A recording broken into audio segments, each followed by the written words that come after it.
Hello guys, may papakita pala ako sa inyong mga bibe. Kaya samahan nyo muna ako dito at panoorin ang aking video hanggang sa huli. Bale, andito nga pala kami sa train station at kasama ko ang aking mga kaibigan. At may nakita kaming train na bago lang sa aking paningin, bago lang ito. Pero luma na siya guys. Kaso, ang nagpapatakbo sa kanya ay ang uling or coil.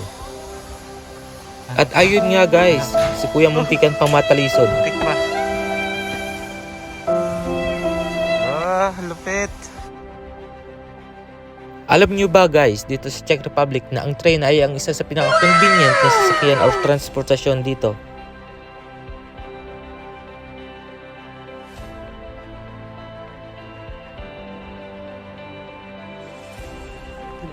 Patungo nga pala kami guys dito sa town ng Nymburk. Isa ito sa mayroong historical place na matatagpuan dito sa Czech Republic. Ang klima nga pala dito ngayon guys ay hindi mainit at hindi rin malamig. Saktong-sakto para sa inyong panlasa at inyong pamamasyal. Iihin na ako eh. Dito sana ako sa gilid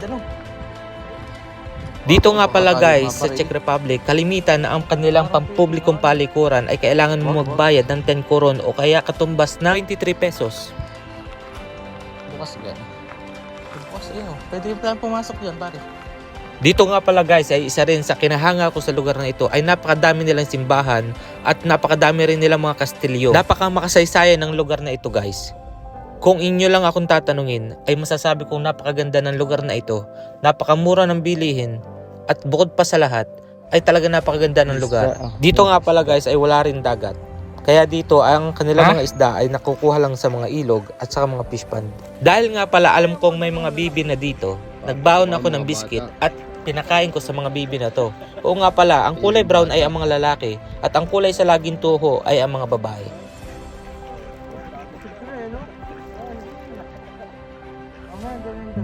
Mamaya nga pala ho ay makikita ninyo yung dagang malaki o si Mickey Mouse. Hindi ko ho alam ang eksaktong tawag, kaya ho paki-comment lang kung alam niyo ang tawag dito. Dito ho kasi ay maraming ganong daga. Kaya ho, ang masasabi ko lang kung kayo pupunta dito sa ilog na to, magdala kayo ng biskit para ho makita ninyo at lumabas sila sa kanilang mga lungga. Ito, lalaki yun. Maganda ito mga sa babae. Yan, lalaki yan. Yung brown yan. Pare, lalaki yan. Pare, babae.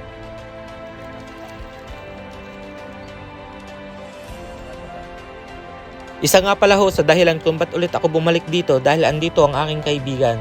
Pinasyalan ho kami dito at saka binisita. Ngayon ho, inatid siya namin at saka pinakita ko sa kanya kung gaano ba kaganda at anong itsura ng Nymburk. Ayan ho si Mickey Mouse lumabas na. Makikita nyo naman sa kanya napaka-behave ho niya.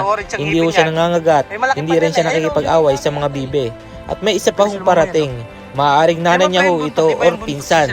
Ngayon ho, ay siya ay aming papakainin parehas. Kayo na ho ang magsabi kung are ay talagang nakakatuwa or cute or hindi nakakata-cute. Wala. Pabalikin mo rito. Magulat Ayun nga ho, ang aking mga kasama ay sumundot pa ng beer. Pero ako ho ay tama na, sapat na.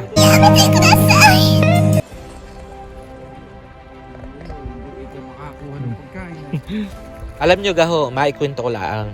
Are hong aking mga kasama na are, hindi ko ho are talaga kilala noon pa man. Ngayon ho, ay sa dami ko na rin ng mga naging kaibigan, hindi ko ho alam, yung pala'y sila magkakakilala lang din ng aking mga nakilala. Ngayon ho, yun ang nakakatuwa sa pagiging pala kaibigan. Maging natural ka lang sa sarili mo. At ang pakikisama ay isa sa pinakamahalagang bagay na iyon dapat dalhin sa pagpunta mo sa isang lugar. Kaya ho, ako ay lubos na natutuwa at nagagalak at nakilala ko sila na may mabubuting kalooban. Hindi ho ibig sabihin nagiinom kami, kami masasama na. Kami ho nagiinom para magsaya at saka enjoy ho at magkakwentuhan para mabuo ho ang pagkakaibigan. Minsan ho, hindi ho yan naunawaan ng iba, pero alam ko ho, sa mga taong kagaya namin ay maunawaan ho yun. Wala na. At parang mga, are. Wawa eh. Malungkot siya eh, mag-isa lang eh.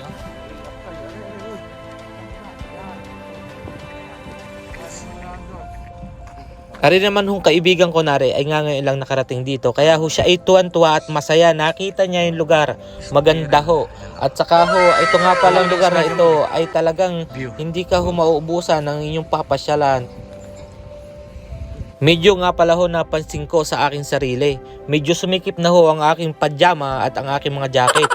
At minsan ho ay lumalabas na rin yung aking belly-belly. Kaya ho, nakakatuwa lang at yung beer na yun ang dahil ito ang resulta ng pag-inom ko.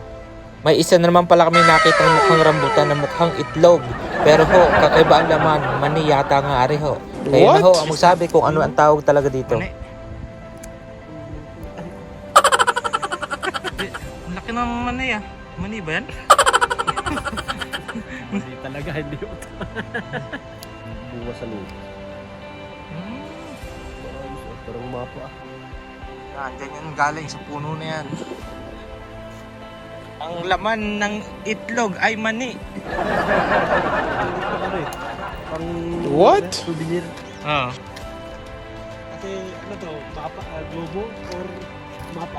Itlog yan, mani yan. Check kami diyan dito. Ay ho, yung aking dalawang kaibigan, makikita nyo naman, talagang puro post ng kanilang lakad. Ay ako na may isang dabak-bak lang kuha ng video sa kanila.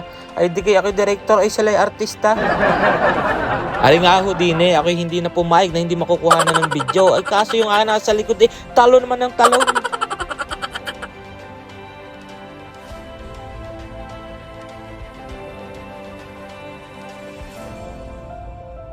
Nakikita nyo ga ang aking mga model, ay bay, talaga naman what sila at saka ho si Bushing ha. Ay talaga naman ho What? makikita ninyo, in-explore na ho ang Nimborg. Namatay ano? Yung ganyan kung pinakain natin kanina. Ala. Namatay. Yan. Dini nga pala ho, ay may nakita kaming patay na Mickey Mouse. Siya, mamaya na ulit ako dadaldal ho. Gawa ng kadami ko na sinasabi. Ay say, mag-enjoy ho muna kayo din at sana ho ay inyong magkaroon kayo ng idea sa inyong mga mapapanood.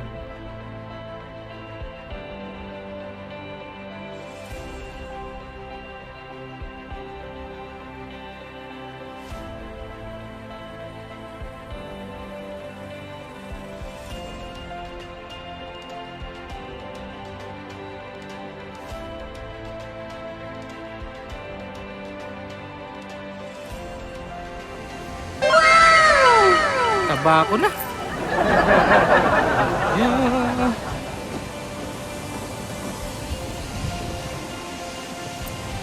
Oh, ho, ho.